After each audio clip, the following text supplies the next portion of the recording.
Halo teman-teman semua, selamat datang di video edukasi tentang distribusi vaksin. Indonesia merupakan negara kepulauan yang membentang dari Sabang hingga Merauke, memiliki ribuan pulau dan akses transportasi yang tidak selalu mudah. Karena itu, dibutuhkan manajemen rantai pasok yang terencana dan efisien untuk memastikan barang, terutama pada produk kesehatan, dapat sampai ke seluruh wilayah dengan tepat waktu. Namun, untuk produk seperti vaksin yang sangat sensitif terhadap suhu, sistem rantai pasok biasa tidaklah cukup. Disinilah peran cold supply chain dibutuhkan. Penasaran bagaimana prosesnya? Yuk kita simak. Sebelumnya, perkenalkan nama saya Putri Tiara Syah dari jurusan S1 Manajemen Logistik Universitas Logistik dan Bisnis Internasional. Semoga video ini bisa memberikan wawasan baru dan bermanfaat bagi kita semua. Vaksin adalah salah satu produk yang sangat sensitif terhadap suhu. Itulah kenapa perlu sistem cold supply chain yang ketat. Mulai dari produsen vaksin, distribusi oleh dinas kesehatan, hingga sampai ke puskesmas. Suhu harus tetap stabil agar kualitas vaksin tetap terjaga. Cold supply chain memastikan suhu-suhu produk tetap stabil mulai dari produksi, penyimpanan, transportasi, hingga ke pengguna akhir. Sistem ini tidak hanya digunakan untuk vaksin, tapi juga produk-produk seperti insulin, obat, tetes mata, produk biologi, dan bahkan makanan beku. Selanjutnya, kita akan mengetahui bagaimana mengemas dan menggunakan kotak vaksin yang berasal dari Video Immunization Academy. Kotak vaksin atau vaksin carrier lebih kecil dan lebih mudah dibawa dibandingkan cold box, sehingga sering digunakan untuk kegiatan imunisasi di luar fasilitas kesehatan. Agar vaksin tetap terlindungi, penting untuk tahu cara mengemas, menggunakan dan merawat kotak vaksin dengan benar. Lalu, masuk pada pengemasan kotak vaksin. Ada 5 langkah dalam pengemasan kotak vaksin. Yang pertama adalah menyiapkan kantong air. Jenis kantong air yang dipakai tergantung pada jenis vaksin, suhu udara, dan lamanya perjalanan. Jenis-jenis kantong air ini bisa berupa es beku, kantong air dingin, kantong air hangat, dan juga kantong air yang dikondisikan. Perlu diingat, es beku bisa merusak vaksin yang sensitif terhadap suhu beku dan pengencer vaksin. Biasanya, kotak vaksin bisa menampung 4 kantong air. Jika bingung, cek petunjuk penggunaan. Setelah itu, susun kantong air sesuai petunjuk produsen. Lalu, letakkan vaksin dan pengencer di bagian tengah kotak.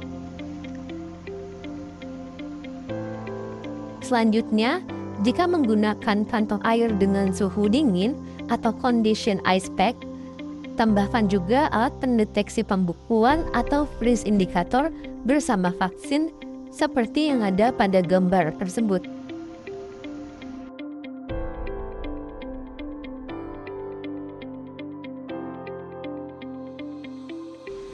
Lalu, pasang bantalan busa atau foam pad di bagian atas sebelum menutup. Pastikan menggunakan bantalan yang sesuai agar pas dan tutup bisa menutup rapat.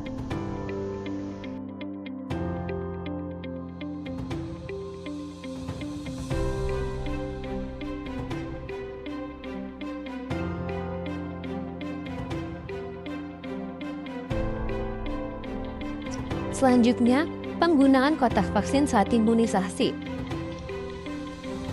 Selama sesi imunisasi, kotak vaksin akan menjaga suhu vaksin dan pengencer tetap stabil. Ini sangat penting terutama untuk vaksin yang tidak mengandung bahan pengawet. Hal-hal yang harus diingat, jangan keluarkan kantong air dari kotak. Tetap tutup kotak dengan bantalan busa jika sedang dibuka sementara. Masukkan botol vaksin yang sudah dibuka ke dalam celah di bantalan busa. Tutup rapat kotak jika tidak digunakan, simpan di tempat teduh, jangan dijemur langsung, jangan dijatuhkan atau diduduki. Bagian terakhir yaitu perawatan setelah penggunaan. Setelah selesai digunakan, bersihkan dan keringkan kotak vaksin. Biarkan tutupnya terbuka agar tidak lembab. Simpan di tempat yang terlindung dan tidak terkena langsung sinar matahari dan hujan. Jika ada retak kecil bisa ditutup dengan lakban dan pastikan tutup kotak masih bisa menutup rapat. Selanjutnya, kita akan mengetahui bagaimana vaksin tetap aman. Cold chain atau rantai pasok dingin adalah sistem rantai pasok yang sangat penting dan dikendalikan suhunya. Sistem ini memastikan vaksin tetap berada dalam suhu tertentu sejak diproduksi sampai diberikan kepada penerima. Mengapa cold chain penting? Vaksin adalah produk biologis yang bisa rusak dan kehilangan efektivitas jika terkena suhu yang tidak sesuai. Bayangkan seperti menyimpan makanan, kalau susu tidak dimasukkan ke kulkas, maka susu bisa basi. Begitu juga dengan vaksin. Kalau tidak disimpan dengan suhu yang benar, kualitasnya akan hilang. Komponen utama pada cold chain. Yang pertama, ada ruang dingin, freezer, kulkas medis, kotak pendingin atau cold box, dan tempat penyimpanan vaksin, yang semuanya sesuai dengan standar WHO. Komponen utama pada cold chain meliputi peralatan khusus, petugas yang terlatih, dan prosedur dan manajemen yang efisien. Kulkas medis khusus dengan suhu antara 2 hingga 8 derajat Celcius. Alat pencatat suhu digital atau data logger.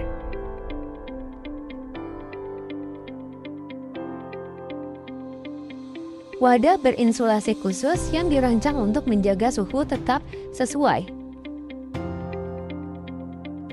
Beberapa vaksin harus disimpan dalam suhu sangat dingin hingga minus 75 derajat Celcius, sehingga butuh freezer khusus ultra dingin. Critical temperature range. Dengan yang pertama ada standar vaksin dengan 2 derajat Celcius, frozen vaksin dengan minus 20 derajat Celcius, dan terakhir ultra cold vaksin dengan 80 derajat Celcius. Selanjutnya kita masuk pada sebuah studi kasus, yaitu evaluasi distribusi produk rantai dingin pada puskesmas di Kabupaten Karawang. Di Kabupaten Karawang, sistem distribusi obat dan vaksin yang sensitif terhadap suhu menjadi salah satu bagian penting dalam pelayanan kesehatan. Produk ini harus selalu disimpan dan dikirim pada suhu antara 2 hingga 8 derajat Celcius agar kualitasnya tetap terjaga.